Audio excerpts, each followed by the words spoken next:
अल्लाह रब्बु मुहम्मदिन सल्लल्लाहु अलैहि वसल्लम नहनु इबादु मुहम्मदिन सल्लल्लाहु अलैहि वसल्लम व अला नबी व आलिहि अबदद दुहूरि व कररमा। बहार शरीयत का 15वां हिस्सा और 15वें हिस्से से भी एक मखसूस टुकड़ा हम बयान करना चाहते हैं। दुआ है कि अल्लाह ताला हमें समझने समझाने की और उस पर अमल करने की तौफीक अता फरमाए। उदहिया यानी कुर्बानी का बयान। उदहिया अरबी का लफ्ज़ है और उसी का तर्जुमा और उर्दू ट्रांसलेशन कुर्बानी। इसके कई प्रोनाउंसिएशन हैं। उदहिया भी पढ़ते हैं, इदहिया भी पढ़ते हैं।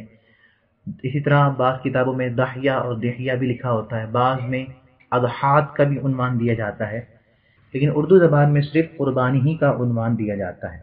कुर्बानी क्या है, इसकी तारीफ शरीयत में क्या है, वो हम पढ़ लेते हैं। मखसूस जानवर को मखसूस दिन में बनियत तक़र्रुब ज़िबाह करना कुर्बानी है। इस तारीफ को अगर आप गौर से पढ़ें तो आपको इसके अंदर जामियत नजर आएगी कि पूरी कुर्बानी का अमल, की कुर्बानी किसकी होगी, किसकी नहीं होगी, कब नहीं होगी और किस वजह से नहीं होगी। बहुत सारी बातें इस तारीफ, इस मुख्तसर की तारीफ में समा दी गई। मखसूस जानवर, मखसूस जानवर का मतलब ये नहीं कि कोई भी हलाल जानवर, बल्कि हलाल जानवरों में से भी मखसूस मुअय्यन जानवर जिसकी शरीयत ने तायीन की। हलाल जानवर तो हिरन भी है, नील गाय भी है और दीगर जंगली जानवर या घरेलू पालतू जानवरों में से मुर्गी है, मुर्गा है, ये भी हलाल है। क्या इसकी कुर्बानी हो सकती है? नहीं हो सकती। तो हर हलाल जानवर लायक है कुर्बानी नहीं है। हाँ, हर कुर्बानी का जानवर हलाल जरूर है। तो मखसूस जानवर का मतलब ये है कि हलाल जानवरों में से भी मखसूस मुअय्यन जानवर जिनकी शरीयत ने तायीन की है, और वो तीन ही हैं, ऊंट, गाय और बकरी।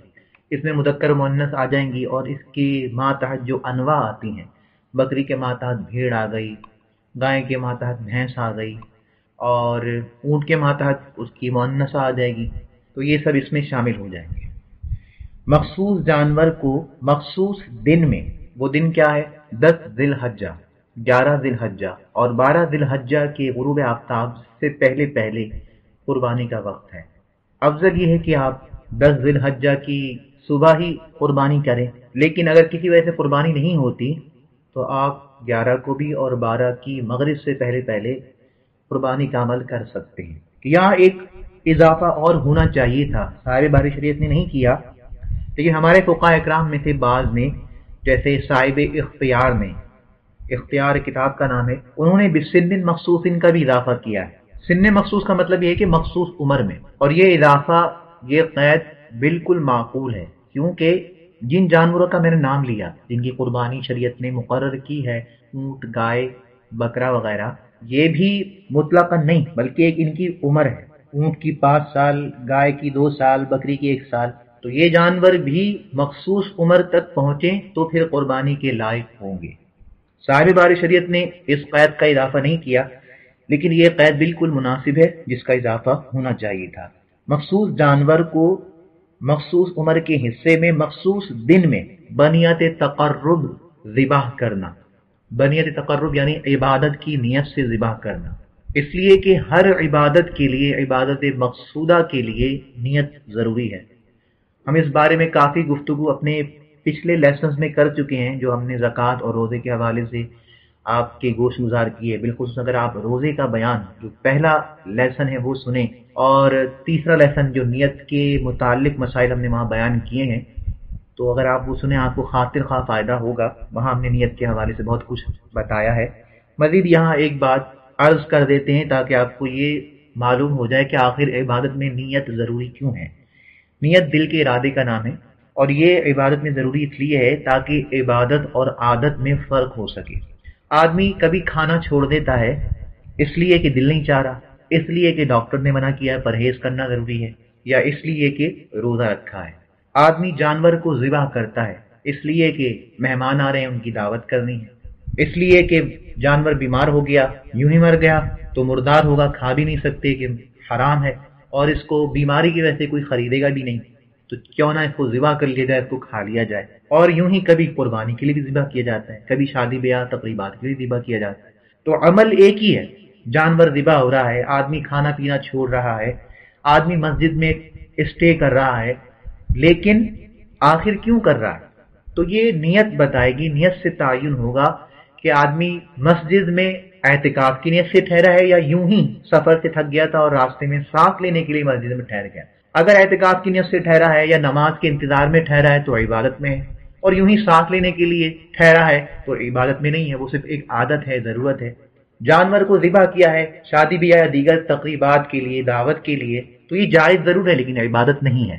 لیکن اگر یہی جانور بنیت تقرب قربانی کی نیت سے ذبح کرتا ہے تو یہ عبادت ہے۔ یوں ہی کھانا پینا چھوڑتا ہے، اگر پرہیز کی نیت سے کرتا ہے تو اگرچہ جائز عمل ہے، سنت ہے، پرہیز تمام دواؤں کا سردار ہے، وہ سب باتیں ٹھیک ہے لیکن یہ عبادت نہیں ہے۔ ہاں اگر روزے کی نیت سے کھانا پینا چھوڑتا ہے تو یہ عبادت ہے۔ تو نیت ہر عبادت مقصودہ میں لازمی ہے، بغیر نیت کی عبادت کوئی ہو ہی نہیں سکتی، کہ نیت ہی عبادت اور عادت میں فرق کرتی ہے۔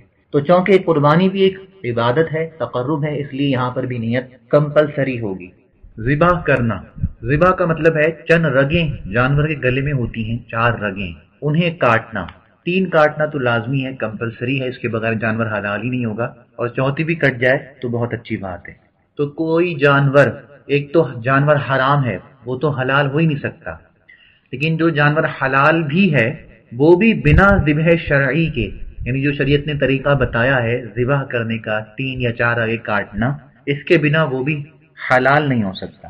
اگر ویسے ہی مر گیا اور کسی طریقے سے مارا اس کو تو وہ مردار ہے، اس کا گوشت کھانا حلال نہیں ہوگا۔ صرف 2 جانور، ایک پانی کا اور ایک خشکی کا، ٹڈی اور مچھلی، جو بنا ذبح بھی حلال ہیں، بلکہ شرع ان کا ذبح ہو بھی نہیں سکتا، لیکن جن کا ذبح ہوگا وہ بغیر زکوٰۃ شرعی یعنی شرعی طریقے سے ذبح کیے وہ حلال نہیں ہوں گے۔ 3 رگیں کٹنا لازمی ہے، اور چوتھی بھی کٹ جائے تو بہت اچھا۔ اور پھر جو ذابح ہے، جو ذبح کرنے والا ہے، اس کی تمام شرائط کا لحاظ ہو، یعنی وہ عاقل ہو، مجنون یا بہت ناسمجھ چھوٹا بچہ نہ ہو، یوں ہی ذابح مسلمان ہو، مرتد یا غیر کتابی نہ ہو، اور آج کل کا تو کتابی بھی نہیں چلے گا۔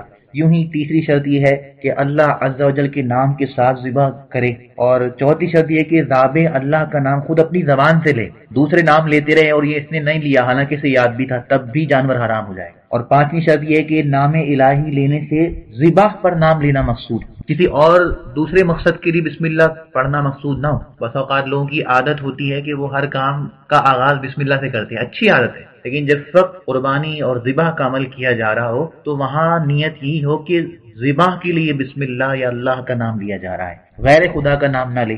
اور 7ویں شرط یہ ہے کہ جس کو ذبح کیا جا رہا ہے وہ اس میں حیات کی کچھ نہ کچھ رمق باقی ضرور ہو۔ تو بنیت تقرب ذبح کرنا، ذبح کی تمام شرائط کو ملحوظ رکھتے ہوئے، یہ قربانی۔ مخصوص جانور کو مخصوص دن میں بنیت تقرب ذبح کرنا قربانی ہے۔ یقیناً آپ کو اس تعریف کی خوبی اور اس کی جامعیت کا اندازہ ہو گیا ہوگا جو میں نے اپنی استعداد علم کے مطابق آپ سے شیئر کیا، کہ مخصوص جانور سے مراد صرف 3 جانور ہیں، سارے حلال جانور نہیں۔ مخصوص عمر سے مراد ان 3 جانوروں کی بھی ایک مخصوص ایج، ہر عمر کا نہیں۔ مخصوص دن یعنی 11، 12، 13 ذی الحجہ کی مغرب سے پہلے سارے دن نہیں۔ اور بنیت تقرب عبادت کی نیت سے ذبح کرنا، یہ قربانی ہے۔ تو یہ سمجھ لیجئے جہاں یہ قربانی کی تعریف ہے وہیں یہ قربانی کے عمل کی شرائط اور رکن کا بیان بھی ہے، کہ جانور وہی مخصوص ہونا چاہیے، ہر طرح کا حلال جانور نہیں۔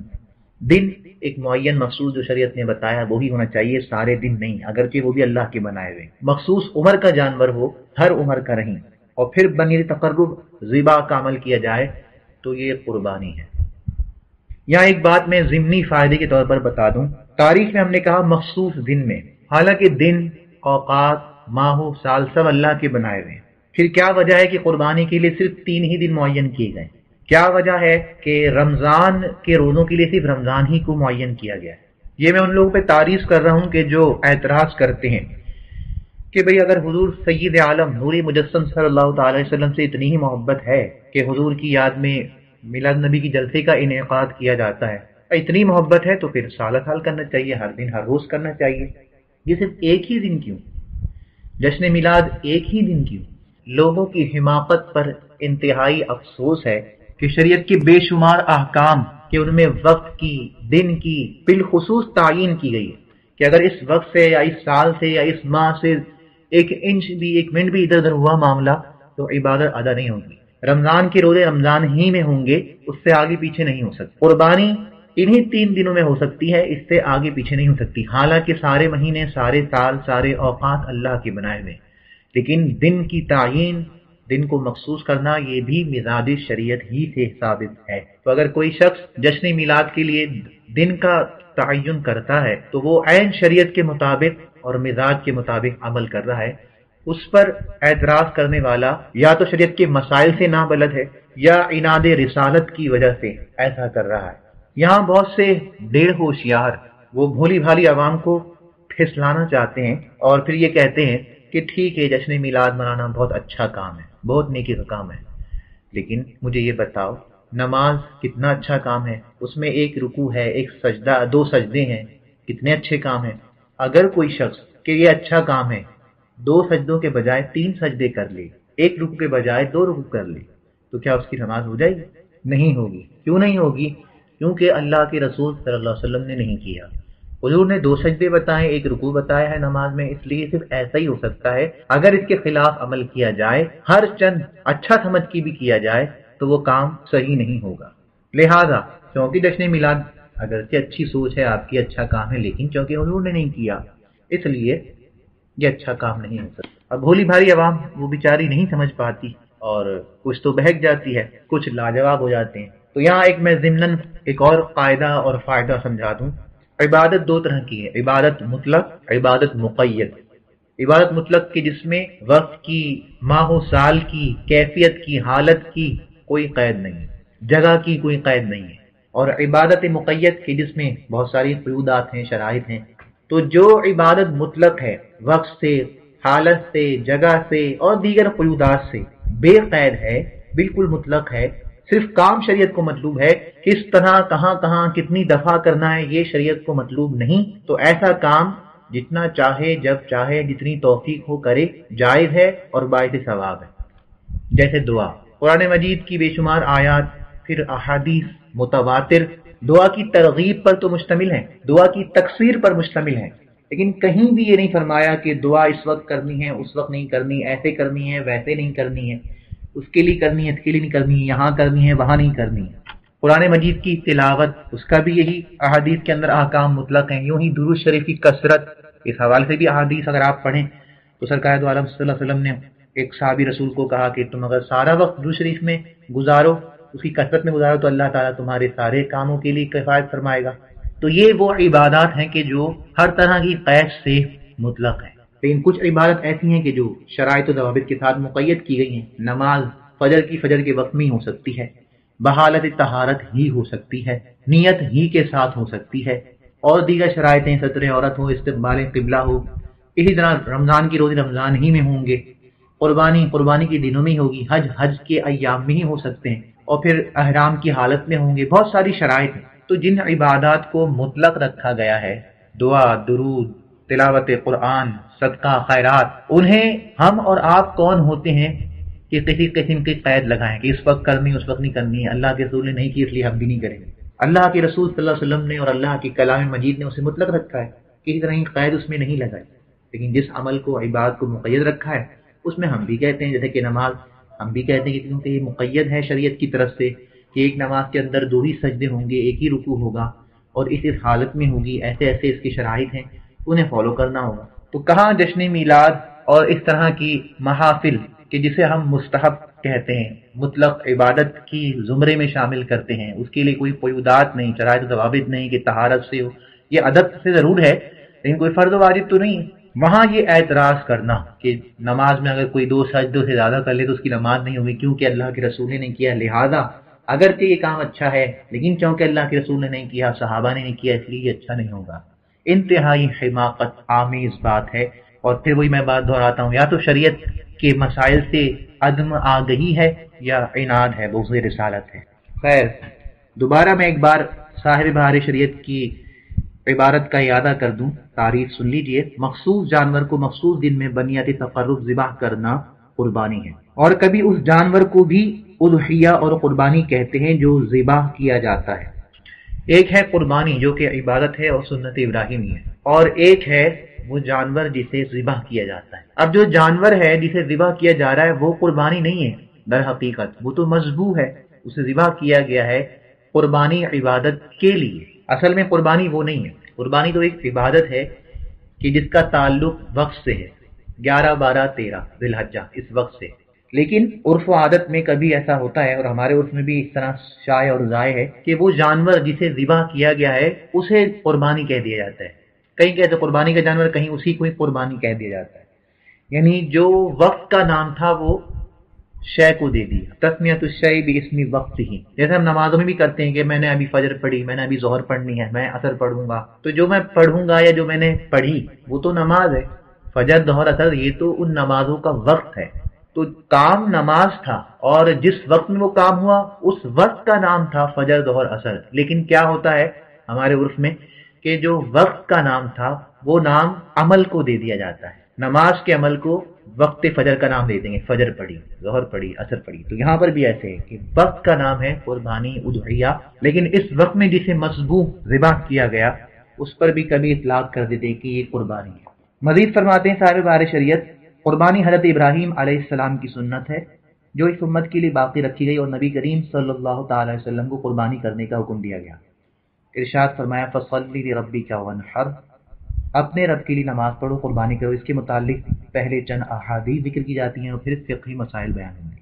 تو تقریباً صحاح سے اور امام احمد وغیرہ، دارمی وغیرہ دیگر کتب احادیث سے 21 احادیث ذکر کی ہیں۔